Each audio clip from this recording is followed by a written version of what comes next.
Okay, well, welcome back for another great episode of Account Based Friday. And we've got a special guest from San Jose, California, Rosalyn Santa Elena, who is the VP of Global Revenue Operations for Neo4j. And for those of you who have been joining us before, we usually start off every week with our weekly poll. And I'm sure, Rosalyn, if you follow any of her content, she's going to have a point of view on this question for sure. But the question that we asked this week was, should revenue ops own all revenue facing system responsibilities? And I put marketing automation, Salesforce, ABX platforms. And you can see that we had a pretty big turnout on this one. 41 people is an unusually high relative to all our other polls and relative to LinkedIn, who I think just changed their poll algorithm. But I was in the camp of, I don't want to give up my marketing automation and my reporting and control to somebody else. That was my camp, but I'm sure there are going to be differing opinions. I don't know, Megan, what was your perspective on this? I was in the yes camp. I'm all in on RevOps for this reason.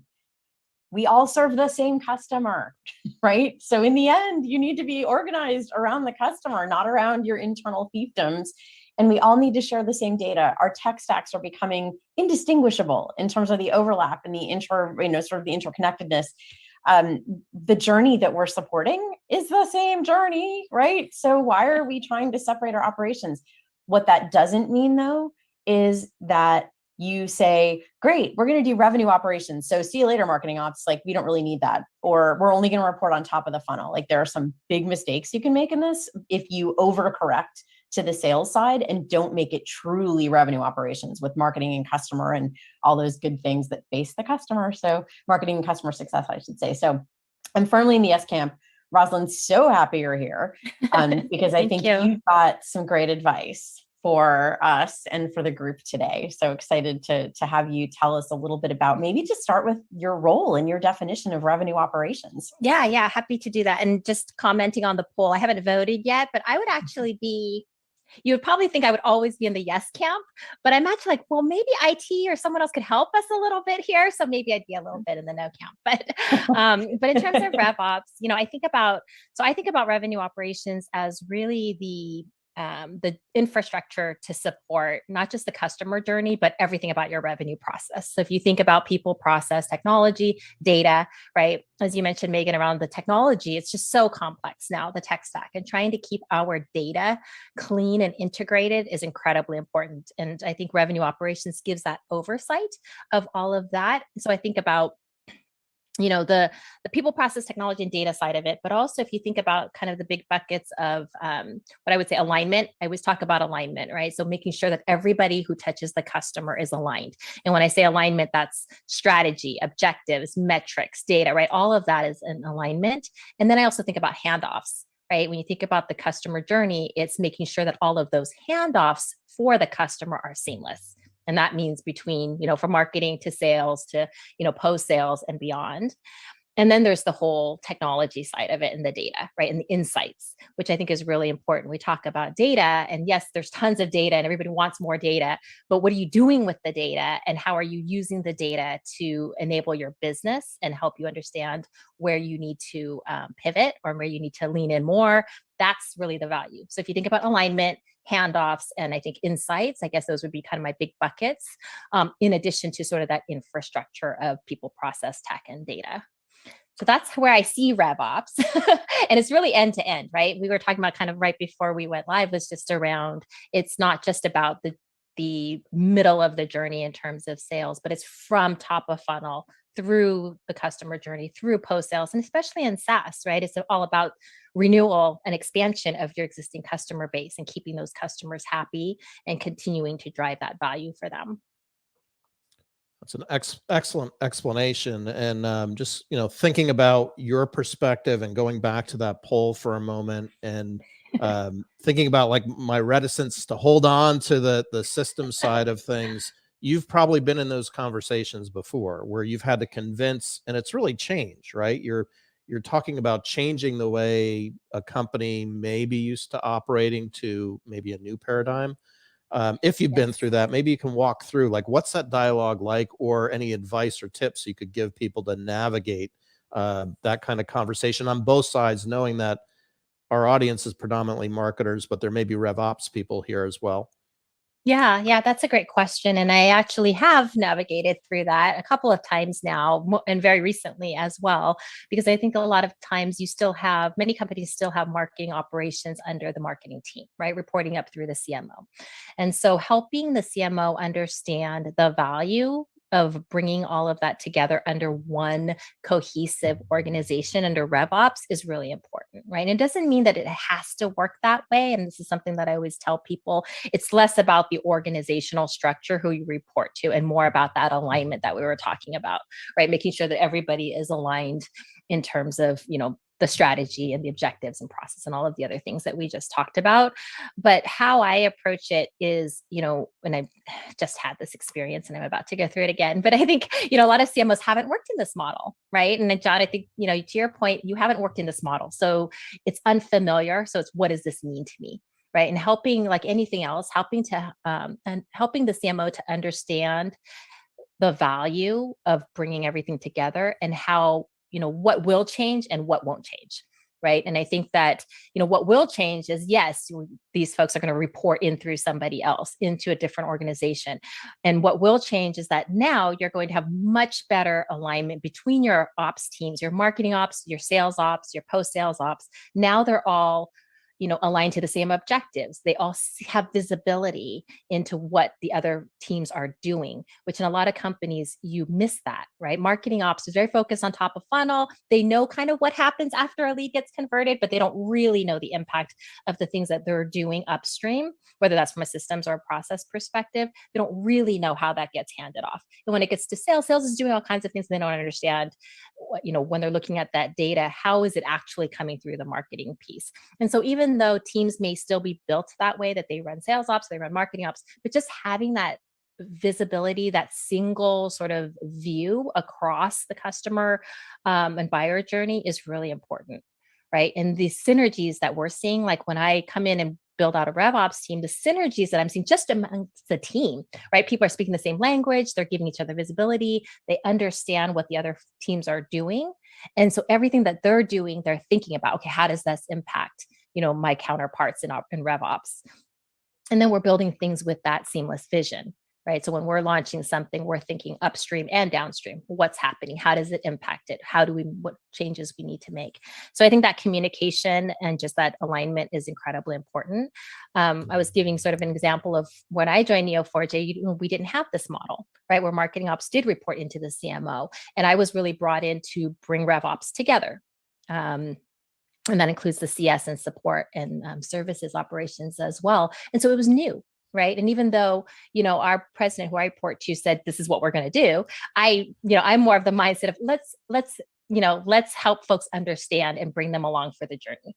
Right. So I didn't come in and be like, okay, I'm pulling these folks out and they're going to report to me and we're going to do this and, kind of strong arm people, because I really wanted it to be something that folks embraced, understood, and really could be a champion of. Right. So I spent a lot of time with, our CMO helping him understand, what is going to change and what isn't, because there were some concerns about, oh, well, if marketing ops reports to you, does that mean I can't talk to them? Does that mean I have to put in a ticket when I need something? All these things. I'm like, no. I go, nothing really changes. We're still your business partner, other than now you're going to actually have a whole team of revenue operations looking at what's important to you. And similarly to the folks in marketing ops, right, who haven't worked in a RevOps organization, there was a lot of understanding for them as well as like, how does this impact me? How does this change? But I think really highlighting the positives and, the things that the wins that we'll have has really helped the team really embrace. And it's interesting because now our marketing ops team, I don't think they would ever go back. I mean, they're so happy being part of an operational, structure where everybody speaks their language. We all understand we all talk the same language. We had the same pains. Whatever part of operations you are, you definitely have your own, as I call the ops therapy. You talk about, you talk to each other and it's very therapeutic to have like-minded folks, right, with you. And our marketing team is starting to see the benefits as well. So, I mean, I think it's just all about, education, helping people understand the why, and then helping, bring everybody along for the journey. So John, I think we're going to get you on board here pretty soon too. It's a worthy goal.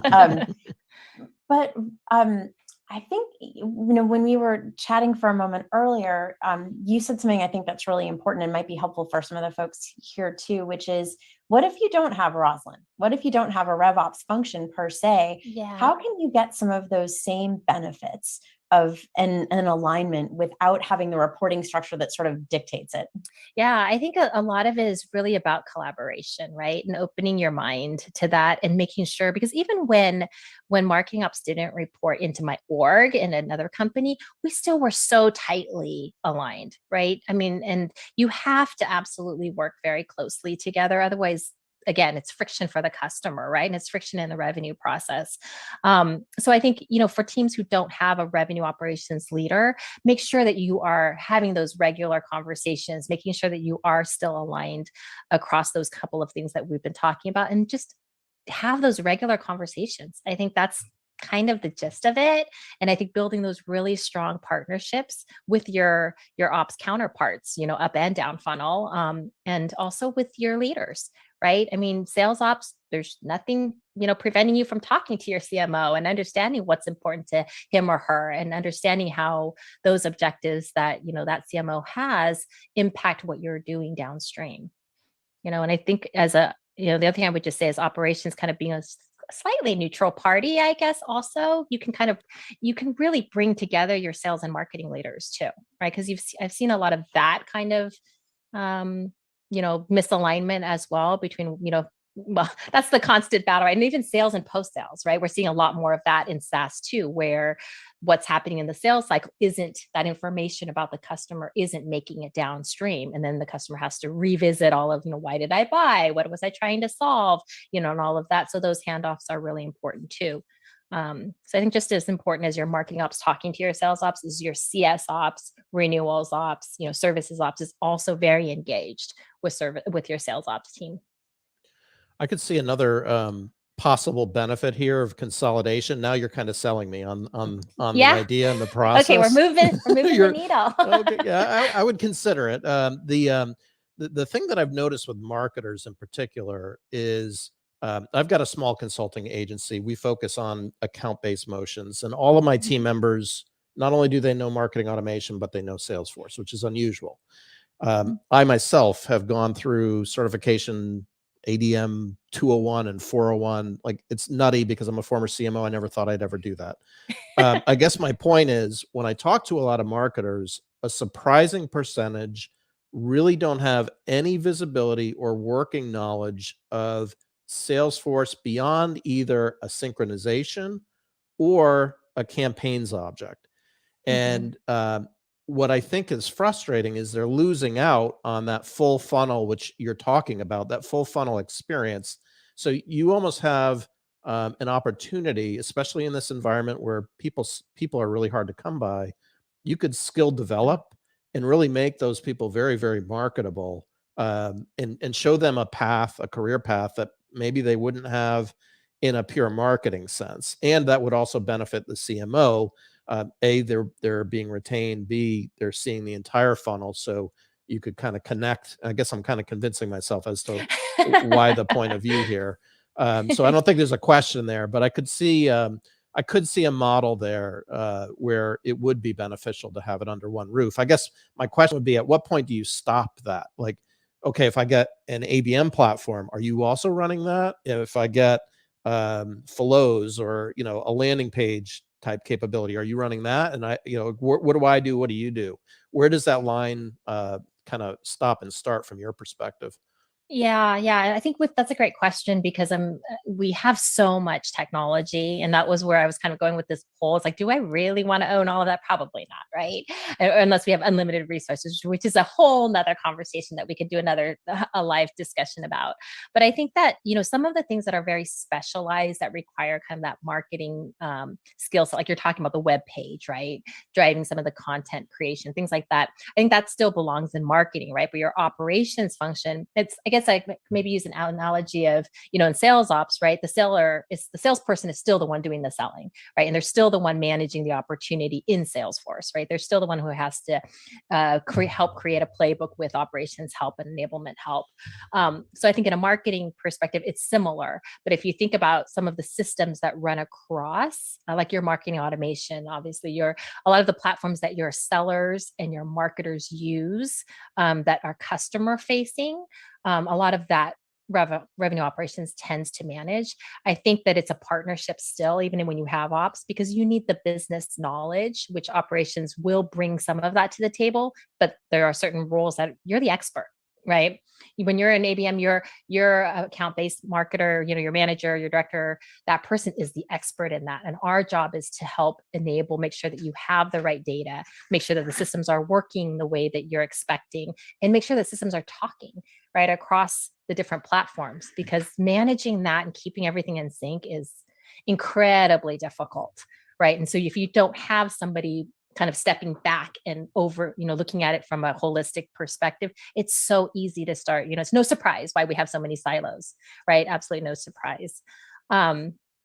The other thing I would just say is you mentioned something about the marketing side, because not just once you get into Salesforce, but think about once somebody becomes a customer, there's so much valuable data there for marketing, right? Why did the customer buy? Get some of those customer stories, customer references, even when somebody leaves, that's great intel, not just for sales, but also for marketing, right? To understand why did they leave? Who did they go to? What were some of those reasons, so that we can build that back into our processes in terms of how do we win? So I forgot the customer. Oh yeah, that's right. That's why we were. Yeah, there's actually a customer experience. Yeah. Sorry, Megan, you were about to say something. I was just going to say, we've got a question from Lenise, who's very politely raised her hand. So much good information. Hey, Rosalind. Hey. I wanted to see, how have you seen RevOps adopted across different sizes of business, from large enterprise to mid-size to startup? Yeah. That's a great question. I think when you're in a small company, I've been a team of one at a really small startup when we didn't have operations and was kind of brought in to build RevOps. And so literally that was me. And there was like one person doing everything. I think you'll see in smaller companies, you'll see more of the very specialized and yet wear a lot of hats. So it's like you're wearing a lot of hats in terms of you're touching everything a little bit just because you need to. There's nobody else, but then you're very focused in on one area. And that's usually, typically it starts in the middle of the funnel, right? Sales ops, because that's where you're trying to just get customers, right? You don't need CS ops because you don't have any customers yet. So I think you'll start to see that, and then it starts to grow. And then in bigger companies, almost the opposite, right? You have tons of people, but now they're very specialized as well. So it's almost like in that middle section is where I think RevOps really plays the biggest role, because that's where especially if you're in a high growth mode and you are going from small to big, that's when I think revenue operations is so incredibly important, because you can't get to big without having the right operational kind of that infrastructure. So I guess maybe to answer your question, I've seen it all different ways, unfortunately. But I think, depending on sort of where companies are and who they sell to. I always talk about this kind of like who you sell to, how complex your selling motion is. That will dictate a lot of, how your operation function looks. But I think one thing that's probably consistent that I would just say is get early, right? Early. People always say, when is the right time? Like yesterday, as soon as possible. And you don't need a full blown, 50-person team. You don't necessarily need a VP level, but you need to start getting into that, right? Into that rigor and start to build some of that. Thank you. Yeah, and I just put plus 100. Like, operations is not optional. Yeah. And you can call it whatever you want, but you need to have somebody looking at your tech stack, somebody looking at your data, and start to build some of that process rigor. Because so often, we join a company, we're like, oh my goodness, they hire too late. And now you're always working behind. You're always in catch-up mode. Yeah. One of my colleagues just shared a really cool kind of quote that he uses, and it's startups don't die of starvation, they die of indigestion. Oh, that's a great quote. I like that. And I loved that. And I think what you're saying is the sooner you have that discipline around all of the things that operations can help with, it actually frees you not to have to worry about that stuff and not to be held back by it. So I love that. And I think it's sort of embracing the spirit of abundance rather than scarcity, and saying, how do we just set ourselves up to fly, not to have to be crawling up from under stuff all the time. So love that. Yeah. Thank you. What are some of the characteristics you think make a great revenue operations leader? Like, what are the things that, you would say if you were CEO hiring you, what are you looking for? Yeah. I think one of the things that I think we touched on earlier around how sometimes you're focused in on sales and you don't really understand marketing, right? And I think that's where we're seeing a lot of operations folks have just a infinite amount of growth opportunity, because we cover so much, right? We talked about just the technical aspect or the data or the insights, but there's so many pieces of revenue operations that you can grow into, whether that's kind of across broadening or deep, right, into different areas. And so when you're looking for RevOps, I think, having that experience of understanding what that end-to-end journey looks like is incredibly important.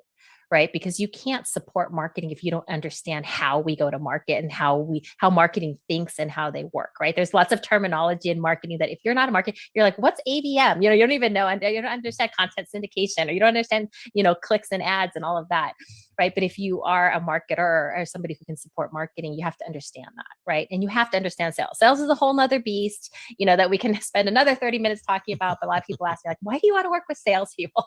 Right? That's a whole nother thing. And I love working with the go-to-market team. And then you have to understand the customer journey, especially with SaaS, right? It's like, how do we do renewals? How do you do churn? How do you enable your customers? What does support look like? And so I think having somebody who has a really good understanding of that end-to-end journey, what that looks like, and understands, basic marketing 101, sales 101, right, is really important. And then somebody who is not afraid, I would definitely say somebody who's not afraid to get into the details, but can also step back and be very strategic. I think that goes for all ops roles, but especially for the leader, right? That's somebody who has to be able to see the vision, be able to set the strategy, and be able to communicate that and really evangelize operations for the rest of the company. Because I see a lot of my role as being a champion for our team, right? And helping, like I said, I went on this roadshow of explaining to people, what is RevOps? Why do we need it? And why now? Right. But I think that, helping be that champion and understanding the true value is incredibly important. I think the tactical and technical skills are, given, right? You have to be good at technology. You have to be good at looking at insights and not just looking at data, but making it meaningful, right? That's kind of it's a must have, right? From a RevOps perspective. But I also think that the communication side is probably the biggest thing. Like, if I could only pick one thing, like if I were to hire somebody for ops, it would be that strong communicator. And I don't mean just like good writing or good verbal, but the person that can drive and influence multiple stakeholders with multiple, agendas and different priorities, but somebody that's really good at bringing people together and driving them along towards the vision. And I guess that's actually, as I say that's probably true for any leader. But I think with ops, it's so important because you're working with really with every function in a company. As I always say, nobody is safe from operations, right? We will get into your business, especially in a smaller company, right? Product, legal, even engineering, HR, finance, everybody, we are going to touch your business. And so I think being able to bring people together is really important. Such a great point. I could probably go through a whole list of things. Make it. Such a great point about trying to get people to work with one another, and especially in this environment now where we're all remote. That's got its own challenges versus, it's not like 2 or 3 years ago when you could call a meeting and be face to face and get people to do things. Now you're trying to do it through Zoom, so it introduces even more challenge to bring things together. I just had one other quick question. I know we're approaching the bottom of the hour here. You talk a lot about data, and data can be defined in a lot of different ways. What if we just double click into data quality? Who ultimately owns the quality of the data? Because that's like gas in the engine for marketing and sales. So you've Yep. got marketing, RevOps, sales. You've got 3 different kind of constituencies there, all have different needs within data. Are you proposing that RevOps owns the quality of the data throughout all systems, or how do you look at that? Yeah, and I think my RevOps counterparts are probably going to hate this, but I do think that revenue operations should be the data steward and really be the body of data governance over go-to-market data, right? And I think that anything that touches go-to-market, touches the customer, needs governance across. And again, that's kind of that stepping back and seeing it holistically across how it flows through all of the different systems to all the right people. So even though we may not, and I was having this conversation a couple of weeks ago with some other RevOps leaders, but I think that even if you don't want it, you want it. You may not want to sign up for it, but it will be in your, it'll be in your most benefit, to the team and to yourself if you own it. And it sounds super complex, but then I think there's just some really basic things that people can do that will help build that, right? Have a data strategy, have literally a data dictionary, and literally map out how does the data flow through your systems, and what are the important data points that you need.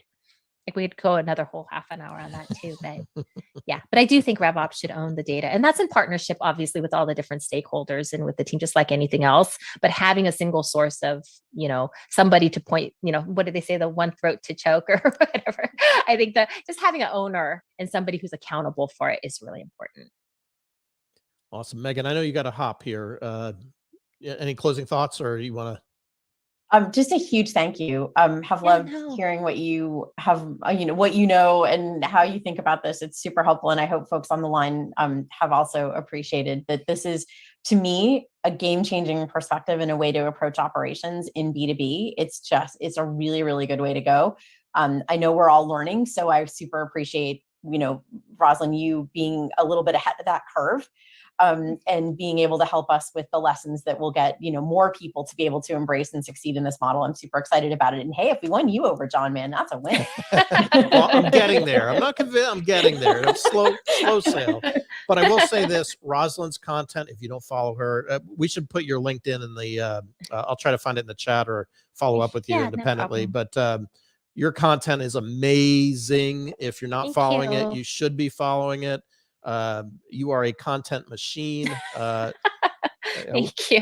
It is and high quality, high caliber content. Like when I see something on LinkedIn, I'm like, oh, Rosalind, what does she write? Like, or you were on video yesterday. I was watching video. Like you cover all those bases. So thank you for making the time coming out today. I know it's early in the morning there, so thank you for making it. Yeah, no, thank you for having me. This is a lot of fun. Awesome. And next week we've got Carol Myers. She is the former CMO of Rapid7. She's now a VC at Glasswing Ventures. So she's a great networking contact to meet and greet. If you can spare another 30 minutes next week, I think it's going to be a terrific conversation. Yeah. Excellent. Thanks, everybody. Happy Friday. Thank you. Take care. Bye.